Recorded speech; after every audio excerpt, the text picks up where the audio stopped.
প্রিয় শিক্ষার্থী, আসসালামু আলাইকুম। আশা করি সবাই ভালো আছো। আজকে আমরা পেশন নিয়ে আলোচনা করব। গত পর্বে পেশন নিয়ে আলোচনা করেছিলাম। তো এই পর্বে যে বিষয়টি নিয়ে আলোচনা করব সেটা হলো পেশনার দানের যে বিভিন্ন পদ্ধতি, সেই পদ্ধতি নিয়ে আলোচনা করব।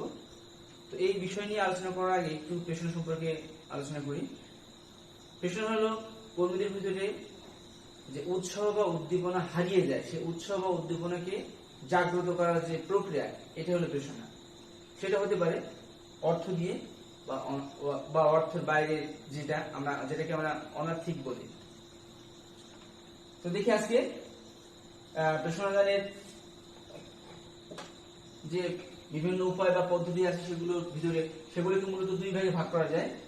এক হলো আর্থিক আর অন্যটা হলো অনার্থিক।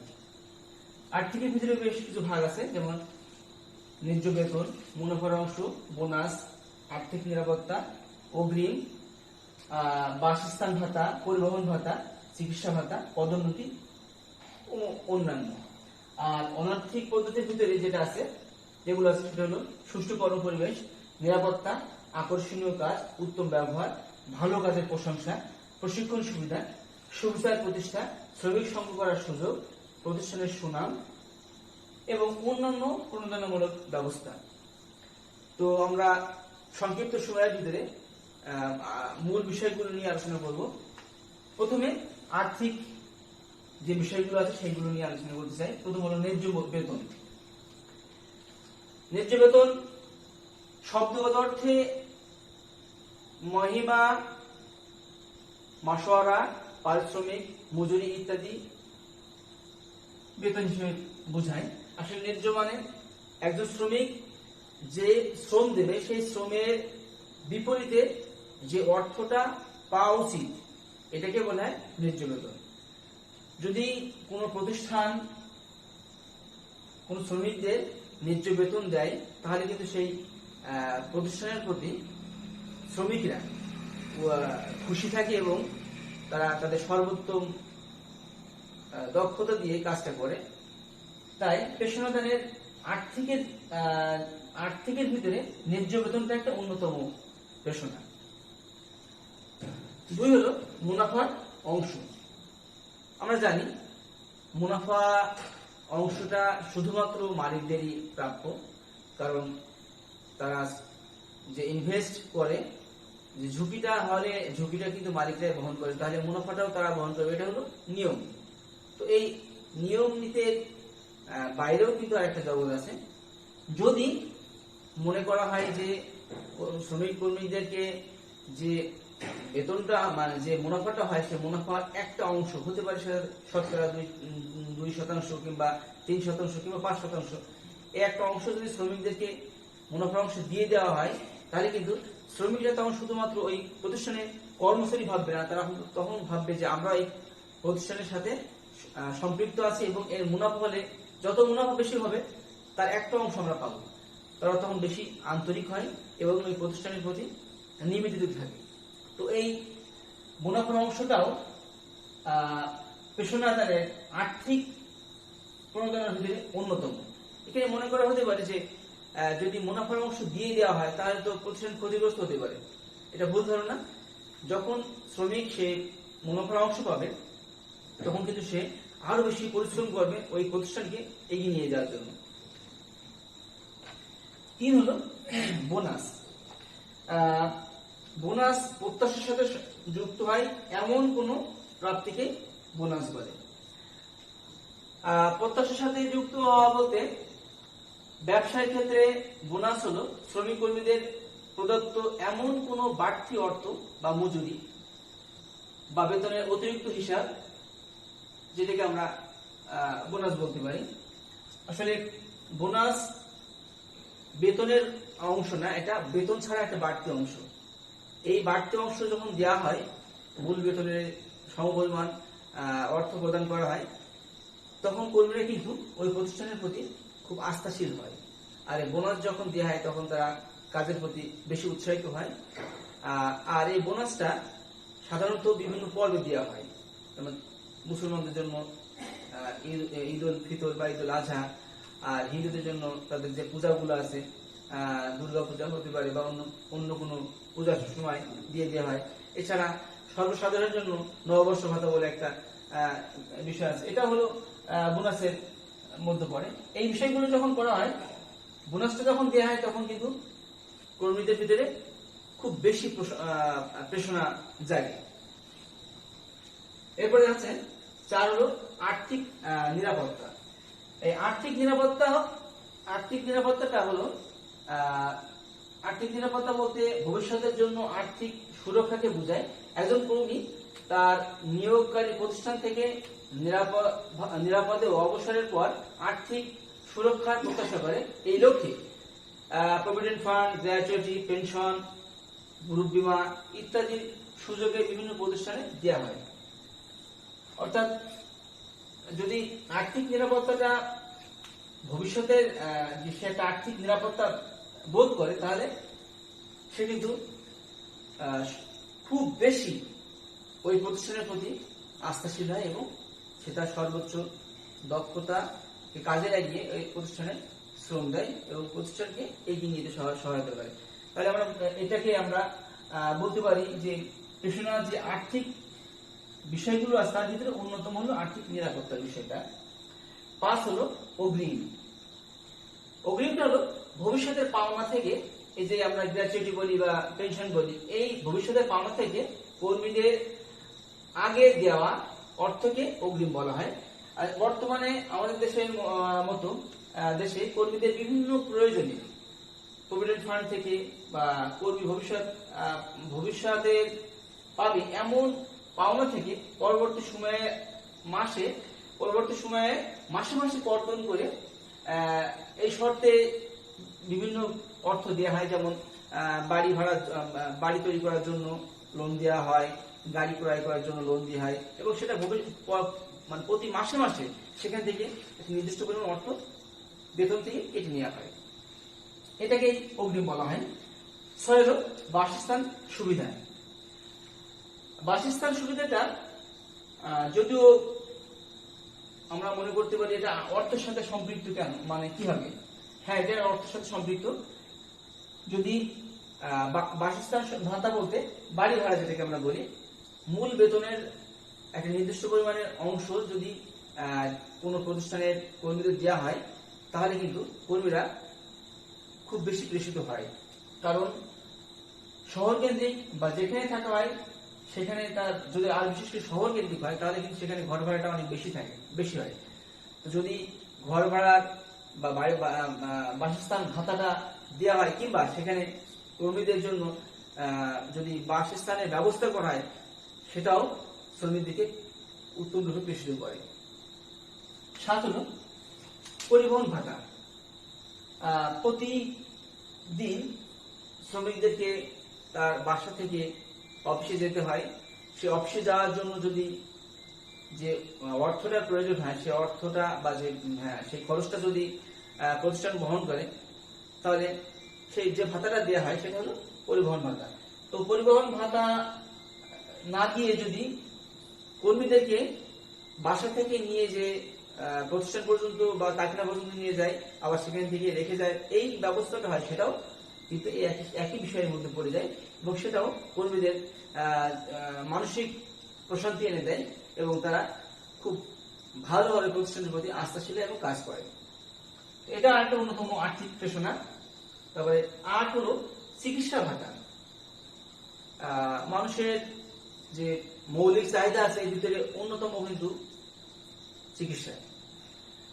তো চিকিৎসা ভাতাটা যদি চালু করা হয়, তাহলে শ্রমিকরা বা কর্মীরা নিঃসন্দেহে ওই প্রতিষ্ঠানের প্রতি শ্রদ্ধাবোধ তাদের এসে যায় এবং তারা খুব স্বাচ্ছন্দ্যে সব রকম কাজ করতে পারে। যদি চিকিৎসা ভাতা দেওয়া হয়, তাহলে কিন্তু সে তার পরিবারের সদস্যদের রোগ ব্যাধি নিয়ে খুব বেশি ভাবে না। সে মনে করে যে আমার যেহেতু প্রতিষ্ঠান থেকে চিকিৎসা ভাতা দেওয়া হচ্ছে, আমার অসুবিধা হবে, আমি এখান থেকে বহন করতে পারবো। এখানে উল্লেখ্য, এমন এমন প্রতিষ্ঠান আছে যারা শুধু ওই ব্যক্তির চিকিৎসা না, তার পুরা পরিবারের জন্য চিকিৎসা ব্যবস্থা করে থাকে, এবং যদি পরিবারে কেউ অসুস্থ হয়ে পড়ে তাহলে তার জন্য তারা ভাতা দিয়ে থাকে। 9 হলো পদোন্নতি। আসলে পদোন্নতির বিষয়টা কম দায়িত্ব ও সুযোগ সুবিধা সম্বলিত পদ থেকে অধিকতর দায়িত্ব সুবিধা সম্বলিত পদে কর্মীদের উন্নয়নকে পদোন্নতি বলে। অর্থাৎ যে পদে কোনো কর্মী বা শ্রমিক থাকে সেই পদ থেকে তার আর উপরের পদে যখন দায়িত্ব দেওয়া হয় তখন তার দায়িত্বের সাথে সাথে একটা বিষয় যেমন সম্মান যেমন বাড়ে, তার পাশাপাশি তার অর্থটা কিন্তু বেড়ে যায়। পদোন্নতির সাথে অর্থের বিষয়টা সম্পৃক্ত। তো যদি পদোন্নতি দেওয়া হয় সেক্ষেত্রে এটাও আর্থিক যে পেশনা তার ভিতরে অন্যতম একটা পেশনা। আর 10 হলো অন্যান্য। এগুলো ছাড়াও আরো বেশ কিছু বিষয় হতে পারে, যেমন আর্থিক পুরস্কার, রেশন সুবিধা, ক্যান্টিন সহযোগিতা। এগুলো যদি দেওয়া হয় তাহলেও কিন্তু কর্মীরা প্রেষিত হয়। এই গেল মোটামুটি ভাবে আর্থিক পেশনা। এরপর আমরা দেখবো যে অনার্থিক পেশনাগুলো বা অনার্থিক পদ্ধতিগুলো। এই অনার্থিক পদ্ধতির ভিতরে প্রথম যেটা আছে সেটা হলো সুষ্ঠু কর্ম পরিবেশ। সুষ্ঠু কর্ম পরিবেশ বলতে আমরা যেখানে কর্মীরা কাজ করে, যে প্রতিষ্ঠানে কাজ করে সেই প্রতিষ্ঠানের পুরো পরিবেশটাকে কিন্তু বোঝানো হচ্ছে। যদি সেখানে পর্যাপ্ত আলো বাতাস থাকে, সেখানকার যে যন্ত্রপাতি দিয়ে তারা কাজ করে সেই যন্ত্রপাতিগুলো যদি সুন্দরভাবে সাজানো গোছানো থাকে এবং তার ভিতর দিয়ে যদি তারা স্বাচ্ছন্দ্য চলাফেরা করতে পারে বা তাদের নিজেদের ঝুঁকি কম বলে মনে করে, সবকিছু মিলায় এরকম একটা পরিবেশ থাকে, সেটা হলো সুষ্ঠু কর্মপরিবেশ। এই সুষ্ঠু কর্মপরিবেশের উপরে একটা শ্রমিকের বা একটা কর্মীর কাজের গতি বা তার দক্ষতা নির্ভর করে। তো এটাও অনার্থিক যে পেশনাগুলো আছে, পদ্ধতিগুলো আছে, তার ভিতরে এটা অন্যতম। এক কথায় যদি প্রতিষ্ঠানের পরিবেশটা সুষ্ঠু হয়, কাজের উপযোগী হয়, তাহলে কর্মী কিন্তু ওই প্রতিষ্ঠানের প্রতি কাজ করতে বেশি উৎসাহিত হয়। 2 হলো নিরাপত্তা। নিরাপত্তা ঝুঁকিমুক্ত ও ভয়হীন পরিবেশে কাজ করতে পারার বিষয়টিকে কার্যক্ষেত্রে নিরাপত্তা হিসেবে গণ্য করা হয়। কর্মীর কাজের ক্ষেত্রে যদি নিজেকে নিরাপদ মনে করে তবে তারা উৎসাহিত হয়। সেজন্য কাজের ক্ষেত্রে ঝুঁকির পরিমাণটা যত সম্ভব কমিয়ে রাখার চেষ্টা করা দরকার। এক কথায় যদি কর্মী মনে করে যে প্রতিষ্ঠানের কাছে সে নিরাপদ, তাহলে কিন্তু সে অধিক দক্ষতার সাথে কাজ করবে। তো এটাও অনার্থিক পদ্ধতির একটা অন্যতম পদ্ধতি। 3 হলো আকর্ষণীয় কাজ।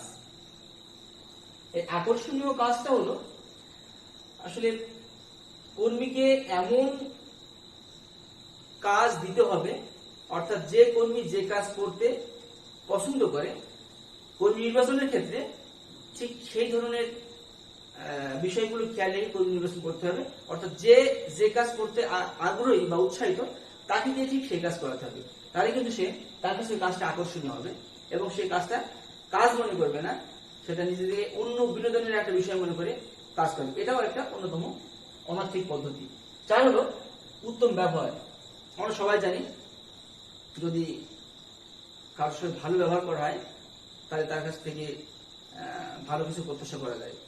তো এই ব্যবস্থাপক বা মালিক পক্ষ যখন কর্মীদের সাথে যদি ভালো ব্যবহার করে, উত্তম ব্যবহার করে, তাহলে কিন্তু তারা নিজের মনের দিক থেকে প্রশান্তি পায়। তখন তারা ওই প্রতিষ্ঠানের প্রতি তারা শ্রদ্ধাশীল হয় এবং তাদের সর্বোত্তম শক্তি দিয়ে কাজ করার চেষ্টা করে। এটাও অনার্থিক পদ্ধতির একটা অন্যতম পদ্ধতি। 5 হলো ভালো কাজের প্রশংসা। এটা দুনিয়ার সবাই চায় যে যখন ভালো কাজ করবে তার প্রশংসা কিন্তু সে চায়। ভালো কাজের প্রশংসা যদি না করা হয় তাহলে কিন্তু সেই প্রতিষ্ঠানের কর্মীরা কাজের প্রতি উৎসাহিত হয় না। তো ভালো কাজের প্রশংসা করেও কর্মীদেরকে অনার্থিকভাবে প্রেষিত করা যায়। 6 হলো প্রশিক্ষণ সুবিধা। এই প্রশিক্ষণ সুবিধাটা কর্মীর কর্মদক্ষতা বৃদ্ধির একটা হাতিয়ার। অর্থাৎ একজন কর্মীকে যদি প্রশিক্ষণ দেওয়া হয় তাহলে সে কিন্তু দক্ষ হয়ে ওঠে। সে নিজেকে একজন দক্ষ শ্রমিক বা কর্মী মনে করে এবং সে তার দক্ষতা দিয়ে দেখাতে চায় যে সে কেমন কাজ শিখছে, প্রশিক্ষণে কেমন ফল তার ভিতরে, কেমন সে প্রশিক্ষণ গ্রহণ করেছে এবং তার দক্ষতা কেমন সে প্রমাণ করতে চায়। এই কারণে প্রশিক্ষণ দিতে হবে। প্রশিক্ষণ দিলে কর্মী নিজেকে একজন যোগ্য কর্মী মনে করার চেষ্টা করে এবং এটাও অনার্থিক পেশনার একটা অন্যতম পদ্ধতি। 7 হলো সুবিচার প্রতিষ্ঠা। আসলে বিচার ব্যবস্থা যদি সুবিচার না থাকে তাহলে কিন্তু কর্মীদের ভিতরে অশান্তি বাড়ে। শুধু কর্মী না, এই সুবিচারটা দেশের সর্বত্র বা সব জায়গায় কিন্তু প্রয়োজন। বিশেষ করে শিল্প প্রতিষ্ঠানে যারা কর্মী থাকে তাদের সংখ্যা হয়তো অনেক বেশি থাকে, তাদের ভিতরে যদি সুবিচার প্রতিষ্ঠা না করা যায় তাহলে তাদের ভিতরে অসন্তোষ দানা বাঁধে এবং এক সময় তারা এই প্রতিষ্ঠান ছেড়ে যায় কিংবা কাজের প্রতি অনীহা দেখায়, যার ফলে প্রতিষ্ঠান ক্ষতিগ্রস্ত হয়। তো এই সুবিচার প্রতিষ্ঠা যদি করা যায় তাহলে কিন্তু প্রতিষ্ঠানের প্রতি তার একটা প্রতিষ্ঠানের প্রতি সে আস্থাশীল হয়ে যায়, তখন প্রতিষ্ঠানের প্রতি সে নিবেদিত হয় এবং সর্বোচ্চ ক্ষমতা দিয়ে কাজ করার চেষ্টা করে। তো এটাও একটা অনার্থিক পেশনাদানের পদ্ধতি। 8 হলো শ্রমিক সংঘ করার সুযোগ। শ্রমিক সংঘ করার সুযোগটা হলো কর্মক্ষেত্রে কর্মীদের নিজ চাকরি সংক্রান্ত বিষয়ে দল করার অধিকারকে সংঘ সমিতি করার সুযোগ বলে। এরূপ করার অধিকার বর্তমানকালে শিল্প প্রতিষ্ঠানে শ্রমিক কর্মীদের অন্যতম দাবি হিসেবে বিবেচিত হয়। তাই এরূপ সংঘ সমিতি করার সুযোগ কর্মীদের উৎসাহিত করে। আর 9 হলো প্রতিষ্ঠানের সুনাম। প্রতিষ্ঠানের সুনামটা একটা বড় ফ্যাক্টর। যে প্রতিষ্ঠানের সুনাম বেশি সেই প্রতিষ্ঠানের প্রতি কিন্তু কর্মীদের দুর্বলতা বেশি। অর্থাৎ দামি কোনো প্রতিষ্ঠানে কাজ করাটা ওই কর্মীর জন্য একটা সৌভাগ্যের বিষয় মনে করে এবং যদি সুনাম ধন্য কোনো প্রতিষ্ঠান হতে পারে বা প্রতিষ্ঠানকে যদি সুনামের জায়গায় নিয়ে যাওয়া যায় তাহলে ওই প্রতিষ্ঠান কিন্তু প্রতিষ্ঠান থেকে কর্মীরা অন্য জায়গায় যেতে চাবে। অর্থাৎ শ্রম ঘূর্ণায়মান যেটা বিষয়টা থাকে, অর্থাৎ শ্রমিকটা চলে যাওয়ার যে বিষয়টা থাকে, এটা কিন্তু সেখান থেকে রোধ পাওয়া যায়। তো এটাও প্রতিষ্ঠানের অনার্থিক পেশনার আরেকটা পদ্ধতি। আর সর্বশেষ হলো যে অন্যান্য যে প্রণোদনামূলক ব্যবস্থা, এর ভিতরে কি আছে? খেলাধুলা আছে, সাংস্কৃতিক অনুষ্ঠান আছে, বাৎসরিক বনভোজন আছে। এই সমস্ত বিষয়গুলো হলো অনার্থিক পদ্ধতি। আমরা আজকে এই বিষয় থেকে যে বিষয়টা জানলাম, একজন শ্রমিক বা কর্মী বা সকল শ্রমিক কর্মীর কিন্তু একই রকমের চাহিদা বা অভাব থাকে না। আর পেশনা দিতে হলে তার ভিতরে অভাব থাকতে হবে। তো যার ভিতরে যে অভাববোধটা আছে সেই অভাববোধটাকে খুঁজে বের করে সেই অনুযায়ী যদি পেশনা দেওয়া যায় তাহলে কিন্তু সেই প্রতিষ্ঠানটা তার কাঙ্ক্ষিত লক্ষ্যে পৌঁছতে পারে। তো যাদের ভিতরে আর্থিক চাহিদাটা প্রবল তাদেরকে আর্থিক পেশনা দিতে হবে। আর যাদের ভিতরে অর্থটাই সব না, অর্থ ছাড়া অন্যান্য সুযোগ সুবিধা তাদের কাছে প্রাধান্য দেয়, সেই বিষয়গুলো অনার্থিক পেশনা বলে আমরা জানি। তো তাদেরকে এই অনার্থিক পদ্ধতি অবলম্বন করতে হবে। এইভাবে যদি পেশনা দেওয়া যায় তাহলে কর্মীরা প্রতিষ্ঠানের প্রতি আস্থাশীল হবে এবং তারা অধিক পরিমাণে শ্রম দিয়ে প্রতিষ্ঠানকে দিন দিন কাঙ্ক্ষিত লক্ষ্যে নিয়ে যাবে। তো আজকে আলোচ্য বিষয় এটাই ছিল। তোমরা বাসায় নিয়মিতভাবে পড়াশোনা করবে। আশা করি অন্য কোনো ক্লাস নিয়ে আগামী সপ্তাহে তোমাদের সাথে আবার দেখা হবে। সবাইকে ধন্যবাদ।